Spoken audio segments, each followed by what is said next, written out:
ایک رکعت رہ گئی، بندے نے سلام پھیر دیا اور بھول کر چلا گیا۔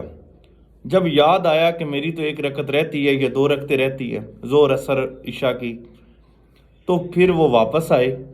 اگر تو اس نے بات نہیں کی اور کم وقفہ گزرا ہے تو اسی وقت ہی وہ نماز پڑھ سکتا ہے بقایا، مثلا ایک دو رکعتیں جو رہ گئی آخر پہ سجدہ صاف کر لے۔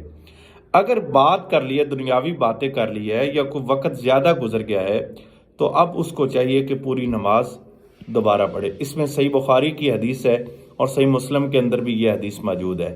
صحیح بخاری کی جو حدیث ہے کہ 482 نمبر، اور جو صحیح مسلم کی ہے وہ 573 نمبر حدیث کا ہے کہ نبی کریم صلی اللہ علیہ وآلہ وسلم نے نماز پڑھائی، دو رکعتیں، ظہر کی نماز کا ٹائم تھا، دو رکعتیں پڑھائی اور آپ نے سلام پھیر دیا۔ کچھ لمحے کے بعد ایک صحابی رسول کھڑے ہوئے، انہوں نے عرض کیا یا رسول اللہ کیا نماز کم ہو گئی ہے، کیا آپ بھول گئے ہیں؟ آپ کھڑے ہوئے دو رکعتیں اور پڑھا کے سجدہ صاف کر لیا۔ تو لہٰذا اگر تو تھوڑا وقفہ ہوا ہے تو وہ فوراً وہی دو رکعتیں یا ایک رکعت جو چھوٹ گئی ہے وہ پڑھ لیں، اور اگر زیادہ وقفہ ہو گیا ہے تو یا وہ دنیاوی باتیں درمیان میں ہو گئی ہیں تو پھر وہ پوری نماز پڑھے گا۔